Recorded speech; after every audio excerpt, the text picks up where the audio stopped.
இலங்கையின் சில பகுதிகளில் பதிவாகும் சிறுநீரக நோய்க்கான உறுதியான காரணங்கள் கண்டறியப்படவில்லை என வைத்தியர்கள் தெரிவிக்கின்றனர். 2016 ஆண்டின் இறுதியில் மேற்கொள்ளப்பட்ட ஆய்வுகளின்படி இலங்கையில் 26,000 சிறுநீரக நோயாளர்கள் பதிவாகியுள்ளனர். அனுராதபுரம், குருநாகல், வவுனியா, முல்லைத்தீவு, மொனராகலை உள்ளிட்ட 11 மாவட்டங்களில் அதிகளவிலான சிறுநீரக நோயாளர்கள் பதிவாகியுள்ளதாக சிறுநீர் நோய் தடுப்புக்கான ஜனாதிபதி செயலணி தெரிவிக்கின்றது. சுத்தமான குடிநீரை பருகாமையினால் சிறுநீரக நோய் அதிகளவில் ஏற்படுவதாக சிறுநீர் நோய் தடுப்புக்கான ஜனாதிபதி செயலணி தெரிவிக்கின்றது.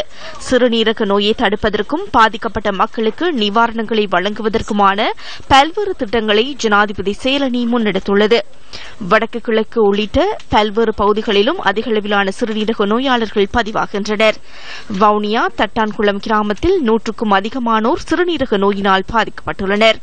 தங்களின் கிராமத்திலிருந்து கிடைக்கும் குடிநீரினாலேயே சிறுநீரக தாக்கம் ஏற்படுவதாக இந்த மக்கள் சுட்டிக்காட்டுகின்றனர். அது குடிநீர் சரியான பிரச்சனையா இருக்கு. இதால பல பேர் கிட்னி வருத்தங்களுக்கும் கொடுத்திருக்கின்றாங்க. ஏன்னா தண்ணி தான் பிரச்சனை. இங்க குடிநீர் பிரச்சனையினால பேர் பாதிக்கப்பட்டிருக்கிறாங்க. அந்த கிட்னி வருத்தத்தினால கூடுதலா குடிநீராக பாவிக்கிற அந்த நீர் மாசடைகிறதால விவசாயிகளை பாதிக்குது. ஏன் விவசாயிகளை பாதிக்குன்னு சொல்லினால் விவசாயிகள் வெப்பமான காலநிலையில வேலை செய்யணும். அவையில் குடிக்கிற தண்ணி சரியான குறைவா இருக்குது. இலங்கையில உள்ள மாவட்டம் முல்லைத்தீவும் வவுனியாவும் கூடின சிறுநீரக நோயாளர்களை கொண்ட மாவட்டமா இருக்குது. இந்த வடக்கு மாகாண சுகாதார அமைச்சு இந்த நோயாளர்களுடைய கவனிப்புக்காக புதிய பிரிவுகளை உருவாக்கினாலும் எங்களுக்கு என்ன பிரச்சனை இருக்குது. இப்ப நாங்கள் உடனடியாக இந்த டயாலிசிஸ் யூனிட் நாங்கள் செட்டிகுளத்தில் ஒன்று துவங்க வேணும், மாமடுவில் ஒன்று துவங்க வேணும். அதற்கு உரிய வைத்தியர்கள், விசேட வைத்தியர்கள் மற்றும் தாதியர் பற்றாக்குறை என்றது எங்களுக்கு ஒரு பாரிய சிக்கலாக இருக்கிறது.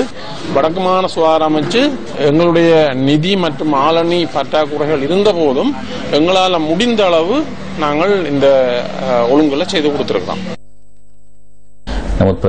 வடமத்திய மாகாணத்தில் பதிவாகும் சிறுநீரக நோய்க்கான காரணங்களை அறிந்து கொள்ள முடியாமல் இருக்கிறது. குறிப்பாக கொழும்பு போன்ற சன நெரிசல் மிக்க பகுதிகளில் கொலஸ்ட்ரால், சர்க்கரை நோய் உள்ள சிலருக்கு சிறுநீரகத்தில் பிரச்சனை ஏற்படுவதனை அடையாளம் கண்டுள்ளோம்.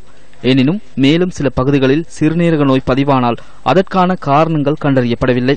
இலைபர்செட் இரசாயன பதார்த்தத்தினால் சிறுநீரக நோய் ஏற்படுவதாக கூறப்பட்டாலும் அது உறுதிப்படுத்தப்படவில்லை. அது குறித்து கூற முன்னர் அது தொடர்பில் பல ஆய்வுகளை மேற்கொள்ள வேண்டும். விஞ்ஞானபூர்வமாக ஆய்வுகள் மேற்கொண்டாலே அவ்வாறான தீர்மானத்துக்கு வரலாம். அது குறித்து ஆய்வு செய்யப்படுகின்றது. எனவே அதனால் சிறுநீரக நோய் ஏற்படுவதாக கூற முடியாது.